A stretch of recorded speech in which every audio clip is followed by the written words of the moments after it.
What are the secrets behind running a highly profitable managed service provider?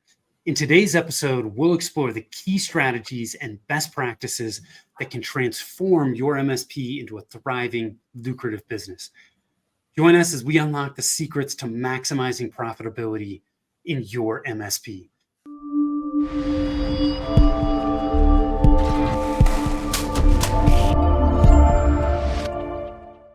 Hi, I am Tim Fitzpatrick with Rialto Marketing, where we believe you must remove your revenue roadblocks to accelerate growth, and marketing shouldn't be difficult. Thank you so much for taking the time to tune in. I am super excited to have Dan Welling and Adam Morris from MSP Finance Team with me today. Dan, Adam, welcome and thanks for being here. Hello, Tim. Yeah, thanks for having us. Yeah, absolutely. I'm excited. We're switching sides of the mic. You guys had me on your podcast, so I'm happy to have you as well. And can't wait to dig into this because running a highly profitable business is it's easier said than done, isn't it? Absolutely.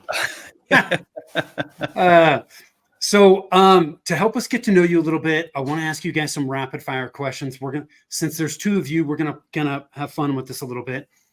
This first question, I'm going to have both of you answer. When you are not working, how do you like to spend your time?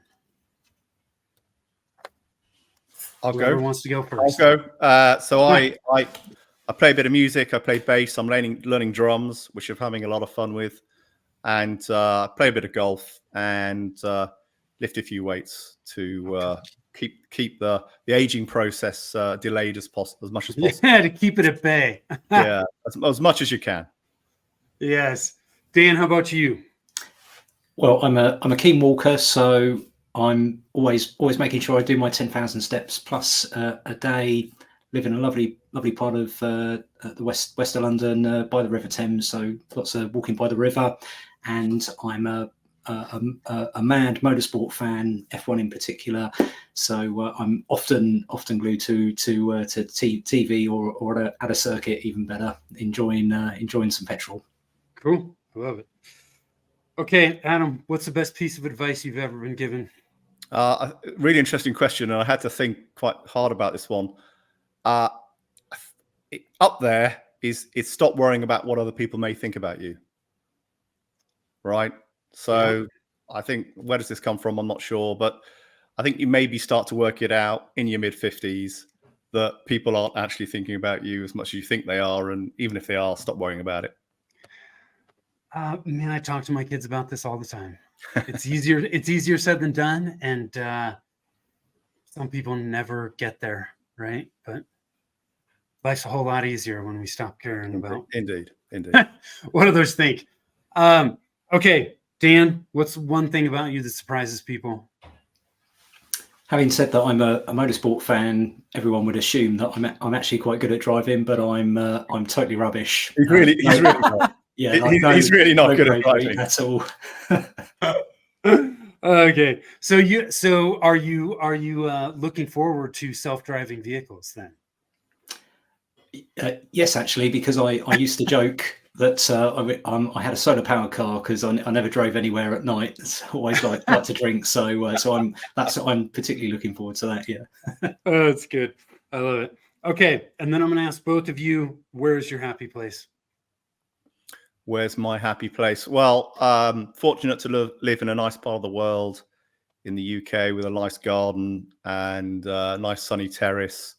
So for me, it's a glass of wine out on the terrace, celebrating life, family, yeah, lots to be thankful for. Cool. Dan, how about you? Somewhere warm and ideally a racing circuit. Oh, that's noisy. If I could be even more specific, I'd go back, say, a decade or so and be at Formula One, and like the sound reverberating through your rib cage as they head off into the distance, and you hear them change gear, and marvelous thing to be part of. Cool, I love it. So tell us more about MSP Finance Team. What do you guys do? How are you helping MSPs? Shall I kick off? So for me, this is all about my own journey, I suppose, that something resonated around the challenges of growing an MSP profitably. So I started my MSP in the early noughties, grew it for 15, 20 years, and then sold it 3 years ago. And it wasn't until I really started to understand the numbers, pricing, margins, ratios, really getting on top of all this, that I started to work out how vital it was to actually grow an MSP well. And I just think, I was like a lot of MSP owners, started off as an engineer, and this wasn't something my accountant ever spoke to me about. This wasn't something anybody else really sat down and helped me with. And so in the end, I kind of figured it out through some mentorship and some other peer group organizations, and it was quite transformative, I would say. And within about 3 or 4 years, I was able to turn a profitable and growing business into a highly profitable and growing business. And that was foundational for my own journey and my own exit. And since exiting, this is just something I wanted to do. I wanted to pull together a service which would help other MSPs start to unravel why they're not making the money they should be making. They're working 60 hours a week, whatever it is. Yeah. Why are they doing this if they're not being rewarded for it? Or why can't they grow? Why can't they build value in the business like they want to? And the reason is, the reason is they purely have to understand what these numbers need to look like, and then backtrack from there and build a business around that. It's absolutely foundational, and you can't do it in any other way, really. So that's my story for why it's why we're in what we're in. Dan, what's your story for this? Well, I'm a few years ahead of Adam.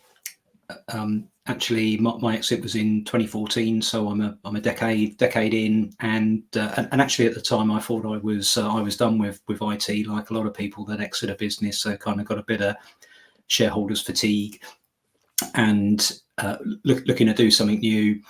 I was very lucky, actually, that I didn't stray too far, and I ended up coming back into the marketplace and discovering the community, which led me to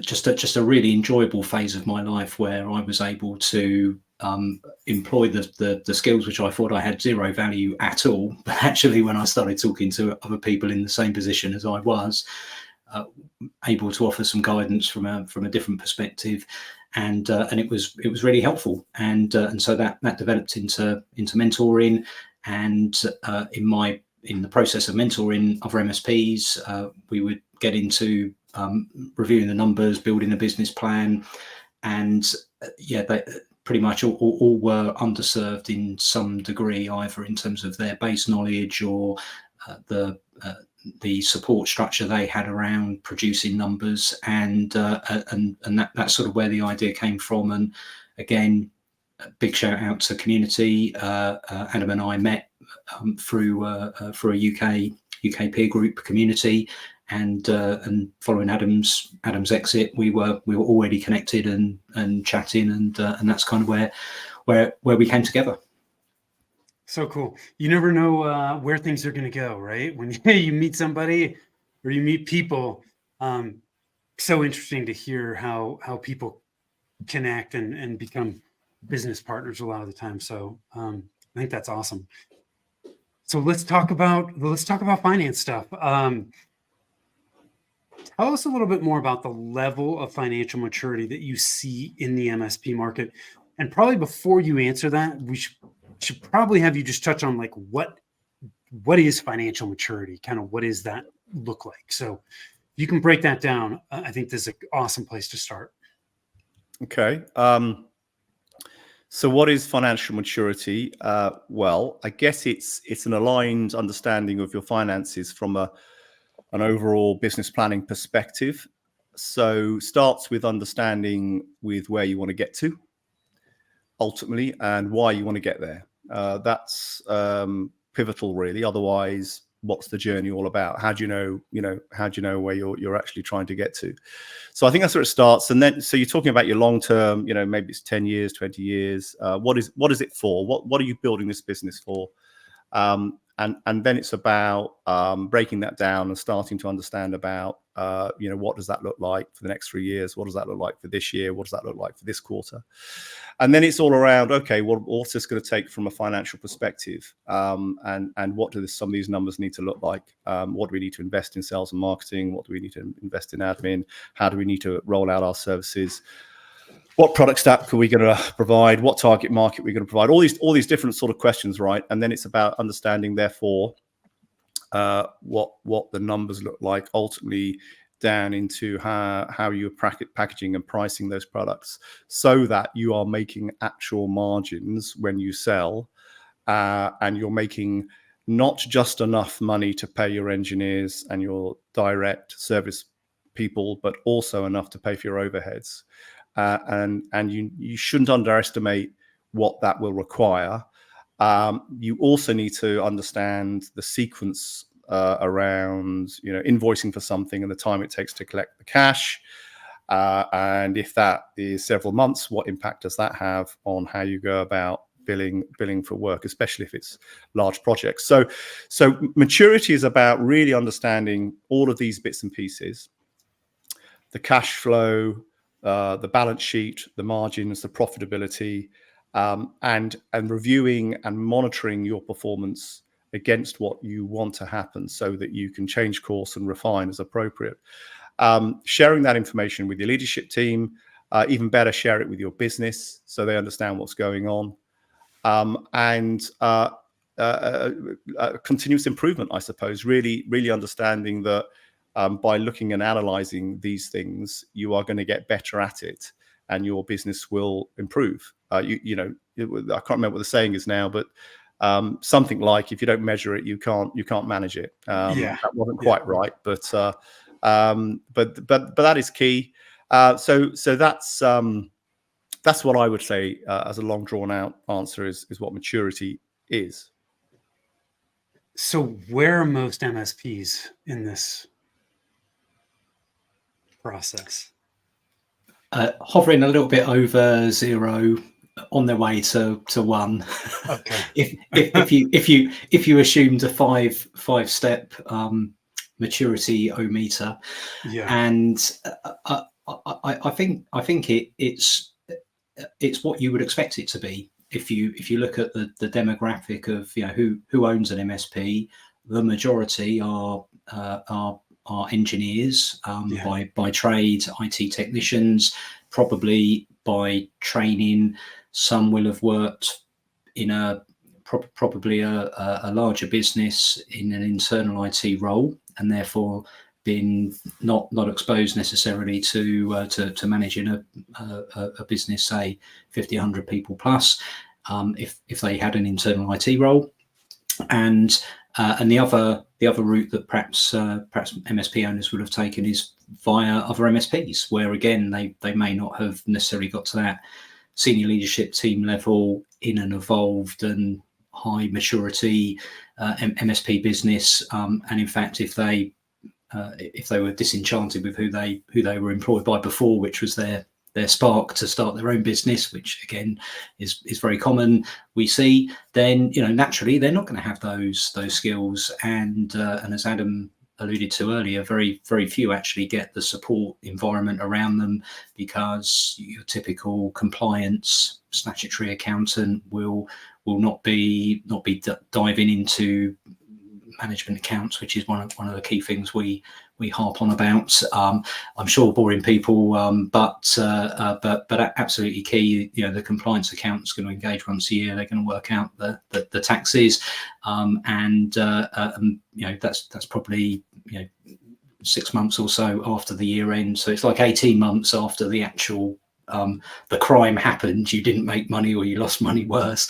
So you can imagine the chance of doing anything about it is long gone. So that's but naturally one of the things, and Adam and I were included in this. We look up to accountants as being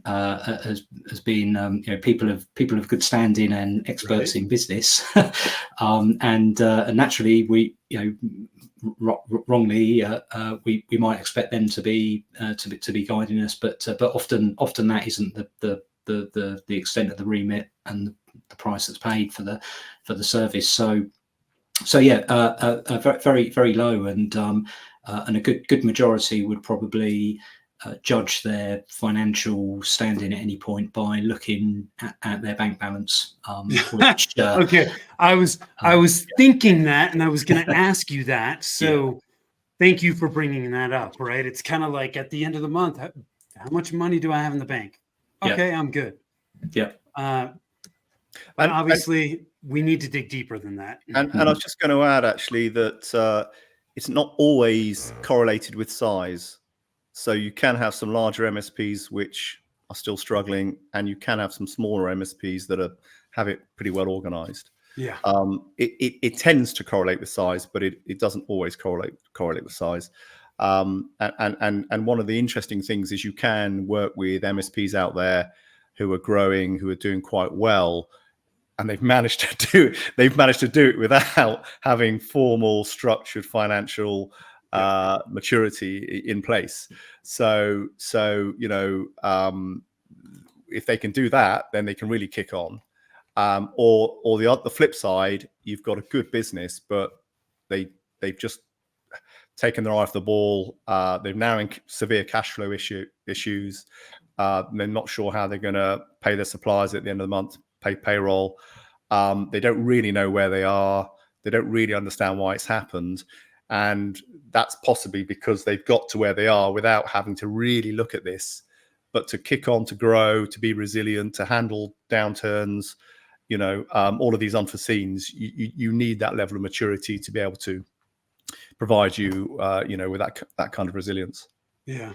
So when we think about financial maturity, what does good look like? Well, I guess it's subjective. I mean, sure. For me, we know some of the ratio. We know some of the ratios out there. If there are members of the Service Leadership Index, then they'll be familiar with a lot of what the good looks like ratios are. But for those that aren't familiar with that, then you're looking at true labor loaded gross margin around 42-43%. So that's when you are ensuring you're taking into consideration your service costs, including your labor costs in that. Profit, you're looking at 17-18% upwards. Again, you're including or you're normalizing that to include the costs of the owners if they're working in the business in that. So that's after you've paid yourself effectively as an owner.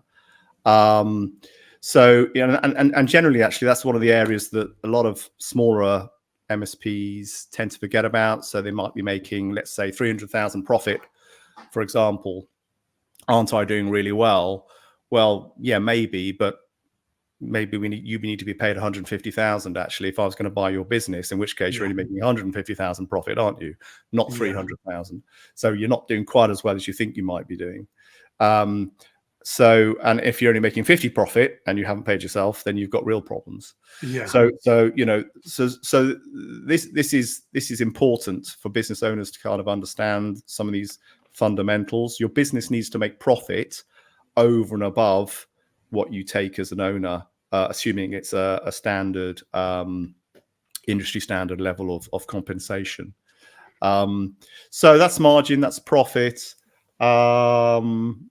I mean, they're two of the main drivers. I mean, cash reserves. I mean, that's an attitude, I guess, for me. Minimum 3 months, probably more like 6 months. Longer again if you can, but put it in somewhere that's earning some good interest. So I mean, the resilience side was always important for me. So yeah, it depends. I guess it depends to some extent. Exactly what issues you have in your business and where we need to look, but those would be probably in the top 5 in terms of the fundamentals of how you go about measuring a good business. Okay, Adam, let me make sure I got these right. So, gross profit or gross margin, somewhere in that 42 to 43% range. Net profit at 17 to 18%. That includes the owner's pay. And cash reserves somewhere in that 3 to 6 month range, but certainly, like you said, depending on how certain owners feel, they may want to be more aggressive or less aggressive. Okay, cool. I love it. Dan, you were going to say something. What were you going to say?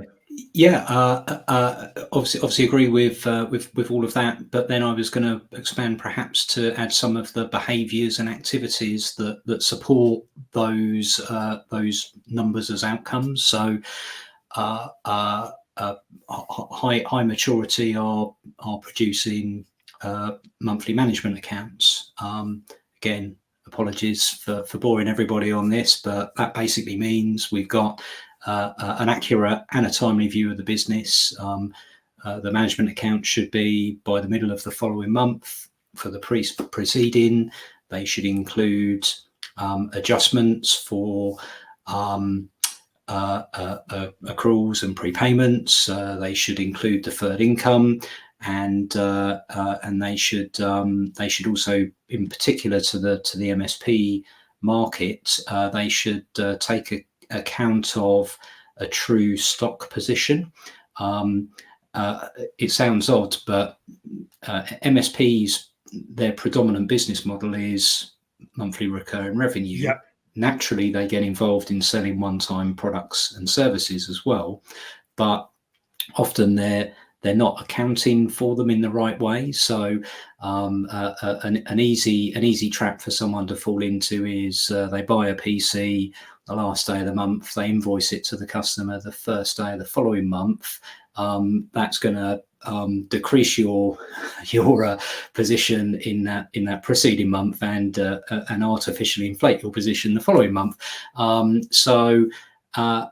deferred income is also a key aspect. A good number will still bill annually, quarterly in advance. So that revenue needs to be withheld from the P&L and released at the appropriate periods, because it goes back to that sort of looking at the bank balance woohoo moment. Well, yeah, you've just collected 3 months in advance of revenue from your key customers, Yeah. and then at the end of that quarter, and they've got tax to VAT to pay.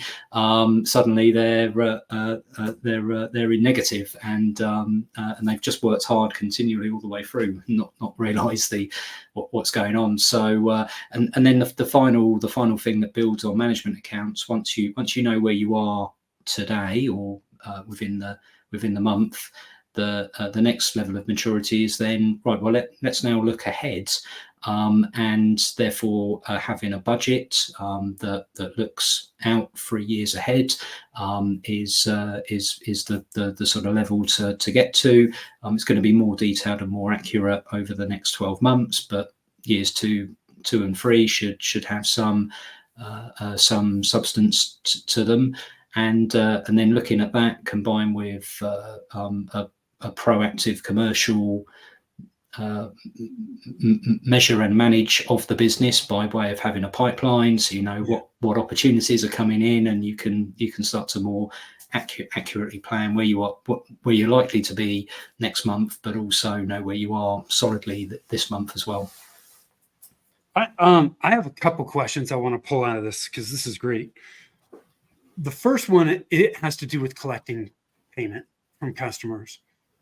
Adam, you touched on this a little bit earlier, but I'm curious, in your guys' experience, the best MSPs, when it comes to collecting payment from clients, how are they handling it? And where are most MSPs going wrong when it comes to collecting payment?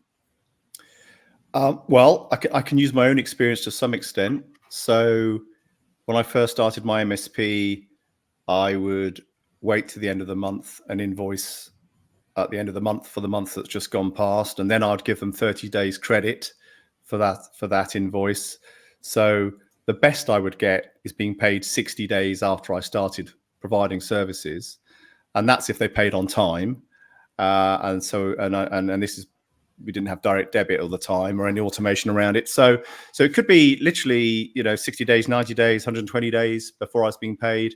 And then, as I say, over time, started to work this out and started to take on some better practice. And what I'd recommend is be confident in if someone wants to buy what you offer, then they like you for whatever reason, right? That is the time you should be setting the standard of what you do and the expectations around around the way you do it. So that's the time that you say, we get paid up front or we get paid at the start of the month. Yes. Okay. No discussion. There is no discussion. This is how it works. You need to pay us like this for you to receive the service you expect. Otherwise, it's not going to work. And my experience is those, if you are presenting your services in the right way, that generally tends to nip it in the bud, and there doesn't tend to be any ongoing conversation. The hard thing to do is to transfer customers who have been expected to pay 1 month, 2 months later. Now you want them to pay at the start of the month or even in advance. So that's the challenge. It can be done. Like all things, it can be done. It needs a bit of effort. It needs your house to be in order. You need to be delivering great service. You need to be work on a plan that migrates your customers over to that, and you need to put it into perspective with everything else you're doing. But I would say if you can move to that system, if you can have direct debit in place, or take away the manual component of waiting for payments to come through, then those are all things you should be doing. And ideally, if you've got customers that are objecting to it, legacy customers, they're perhaps they're very important to you, they don't want to budge, then perhaps what you need to do is look at continue to grow your business and shift that A customer down to a C customer or a D customer. And then you'll be in a more confident position about having that conversation. And if they need to go, they need to go, because maybe they're just not the right fit. But that is quite an arrogant thing to say. It's a lot easier to say than it is to actually do it. But I think there's an aspiration there. If you can try and work on your business in such a way that you can just tend to work with those more professional, those businesses that appreciate what you do. So what I'm hearing you say is, it's about positioning up front, right? When you're onboarding in the sales process, right? For most MSPs, they're signing longer term contracts. Even if they're not, there's still an agreement of what's being done. And part of that conversation is, here's how we take payment. And what I'm also hearing you say is, there really isn't any reason other than what's in our head, right? The monkey on our back getting in the way of just saying, hey, look, we auto bill the first of every month, and you can pay by ACH, you can pay by credit card, whatever, but we're automatically billing and we're automatically taking payment. That's it. And it's normally nothing, because of course at that point they are psychologically already predisposed to your solution, your service. They're already looking forward to having it put in place. They've made their decision. It's a monkey off the back. Do you know what? They're thinking, oh, do I really want to have this conversation? You've got a higher chance of it just going straight through at that point, and not trying to hide it, and just making it completely matter of fact. And of course, why wouldn't you do it that way? Because you're a well-run business, and they want you to be a well-run business, right? Because how else are you going to stick around and be there for them in the long term? The reality is too, if we think about monthly payments, right? Everything that we pay for monthly, the vast majority of us are already used to automatically paying it in one way, shape, or form. So this really is it's really no different. The amounts may be different, right? It's not like I'm paying my Netflix bill every month. But we're used to paying monthly, and we're used to auto paying. So I think it's more an issue of the MSP, a roadblock that the MSP has more than the client has. So thank you for that, Adam. So the other question I want to ask you on this, selfishly, because this comes up a lot. What do you see most MSPs spending on marketing, and where do you recommend that spend be as if we talk about it as a percent of revenue? When this comes up, what are your guys' thoughts on that?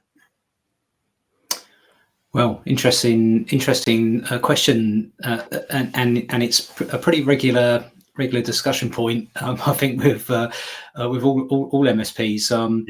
The first qualifier is of course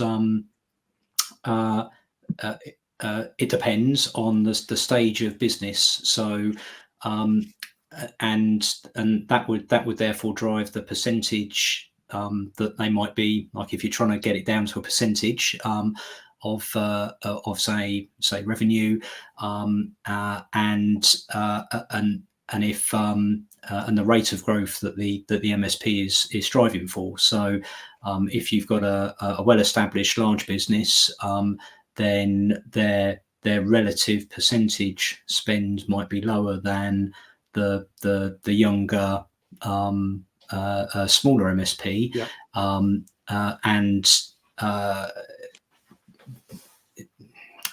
Yeah. I know there are some thought leaders that would give an absolute percentage, but I think I would hold back from actually saying a percentage. It could be 100% when you've only got one customer, and it could be 5% if you're a larger, more established business and you're not going after a particular rate of growth. I think probably a more practical number to assume, and again, all of these are imperfect when you just try and take one number to describe something that is inherently complicated. I calculated in my business when we had the peak of momentum of our sales and marketing machine was it had gone through all of those stages of coughing and spluttering, and it had got our head of steam and a bit of momentum, and our data was warm, and our people were well oiled, and we had a slick process. We were executing well, and we knew our customers that would buy from us, and all of those aspects, and we were effectively buying a customer about £3,000. That was our cost of buying a customer, and that was the best it got to. Today, and a call earlier on today, we'd done some preliminary numbers, and that they were about 10,000 a customer, and a prior podcast episode that Adam and I hosted, we'd actually got to £24,000 a customer. But those numbers are relative to the customer that you're buying, and how long you're going to keep them, and what their lifetime margin contribution is going to be, and also then has relative to what your long-term plans for the business are as well, in whether you're in a buying or selling mindset. So really tricky question to answer. So thanks for the question, Tim. Yes. Well, hey, I ask it because I get asked it all the time, and to be fair, Dan, I typically answer it pretty much in the same fashion that you did.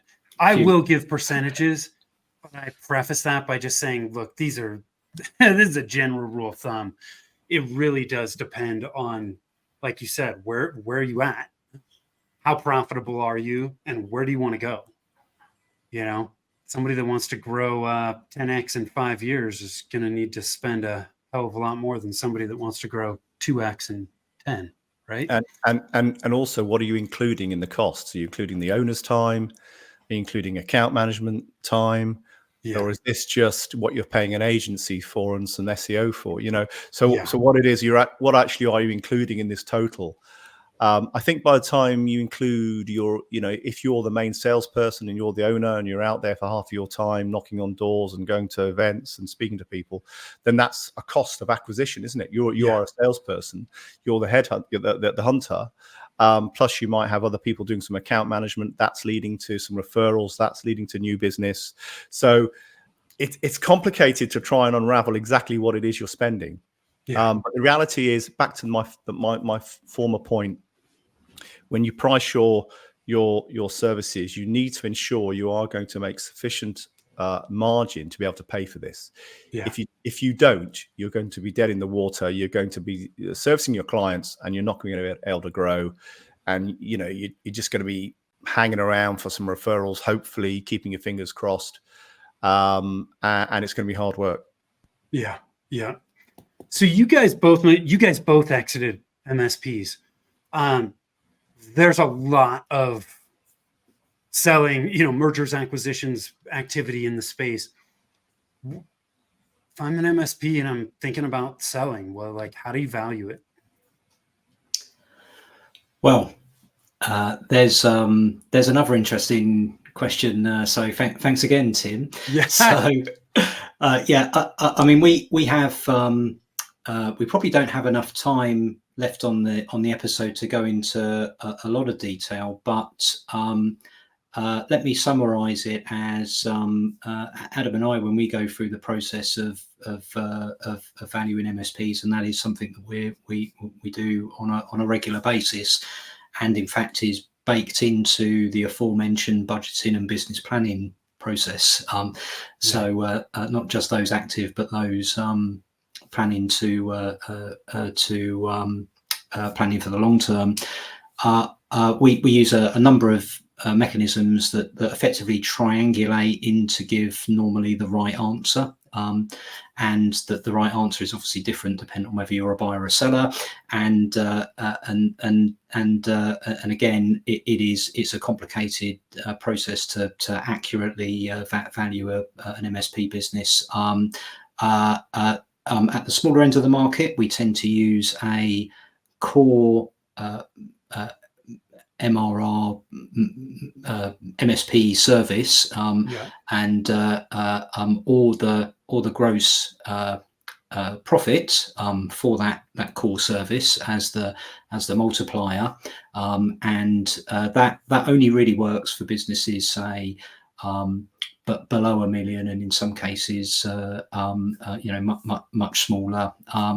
And generally, we're talking about say a 1 times that core service. So we're not talking about Microsoft 365 resale. We're talking about the core per user per month, per seat. The gross profit multiplier tends to be 2 times, because typically we'd expect that to run at about 50%. But again, you might have a small business that serves a particular niche. They get a really high sell price, but their cost price is the same, and therefore they make a higher profit as a result, and therefore their business should be worth more. But that tends to move away as you move up into the larger, more mature businesses, at which point typically the EBITDA multiplier, which anyone can Google and find out how to spell EBITDA, and also what it means. Crucially though, when we talk about EBITDA, and any buyer is talking about EBITDA, they're talking about a normalized EBITDA number, so normalized for the equivalent market salary of the active shareholders in the business. And if you're a shareholder in £1 million plus business, really you probably get paid 100,000 somewhere for the level of responsibility and skill set and experience you bring. So if you can't show a profit above that, and and in fact, if you're earning less than that, then you've got to question whether the business is actually serving you. And then so we're talking about EBITDA after that cost has been allowed for. So and then you're into an EBITDA multiplier, of which you'll see anything from 2 or 3 times at the bottom end, up to 10 plus times at the top end. And when I say bottom end and top end, I'm talking about maturity of business, size does matter. Selling a business with a senior leadership team installed and not reliant on the owner is inherently worth more than a business that's entirely reliant on one underpaid owner. Just two different entire entities. And and that in itself is probably as far as I can go in the time we've got, but hopefully gives your listeners a bit of a flavour and sort of a place to start in assessing that. And crucially, the action to take on valuations is to value your own business and decide what you would pay for it if you weren't you, and you were taking a non-emotional view on it. And that's normally a pretty telling exercise. A non-emotional view is the key point. Just very quickly on this, Tim, just to add an extra point, that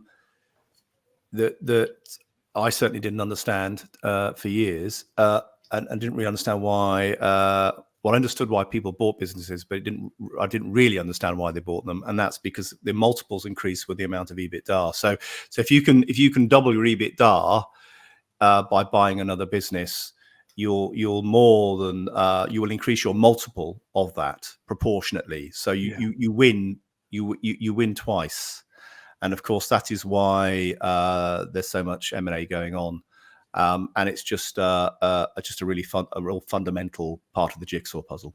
Yeah, awesome. Thank you for that. This has been a fantastic conversation, and I appreciate you guys sharing the time. Where can people learn more about you and connect?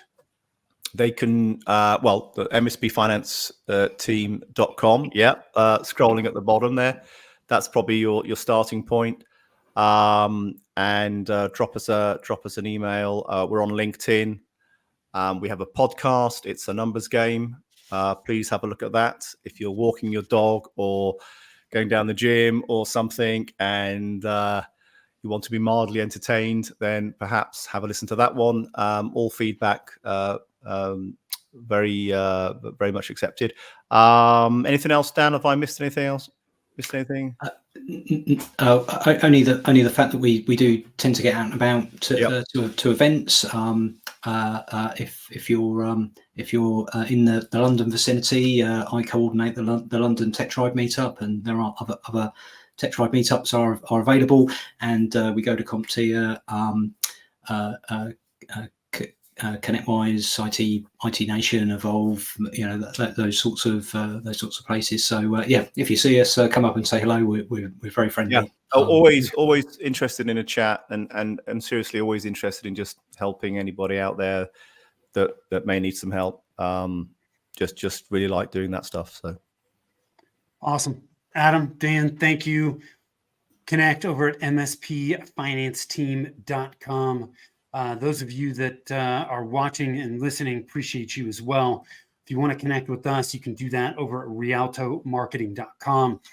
The other tool we've got for you is over at revenueroadblockscorecard.com. If you want to know which of the 9 revenue roadblocks are slowing down your growth, you can do that there in less than 5 minutes. So thank you again. Till next time, take care.